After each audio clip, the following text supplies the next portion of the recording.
নমস্কার বন্ধুরা, আমি শুভঙ্কর আর আমাদের কো গ্রিন এভরিডে চ্যানেলে ওয়েলকাম জানাচ্ছি।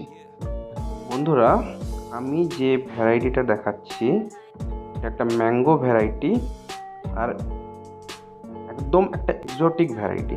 এটা থাইল্যান্ডের ভ্যারাইটি। এই ভ্যারাইটিটার নাম ফারা আর্থিট। তো যারা যারা এই ভ্যারাইটিটা কালেকশন করতে চাইছো, পাতাটা অবশ্যই দেখে নাও, চিনে নাও, নাহলে ঠকে যাওয়ার সম্ভাবনা থাকে। এটা একটা কালারফুল ভ্যারাইটি, থাই ভ্যারাইটি।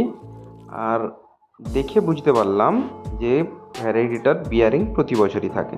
তো আমার এই ছোট গাছটাতেও মুকুল বেরিয়েছে। এই মুকুল রাখলে হবে না, মুকুল ভেঙে দিতে হবে, তবে গাছের গ্রোথ খুব ভালোভাবে হবে। তো আপনারাও আপনাদের ছোট গাছে যদি মুকুল হয় ভেঙে দেবেন, আর গাছটাকে 2 বছর রাখবেন গ্রোথের জন্য, তারপর মুকুল নেবেন।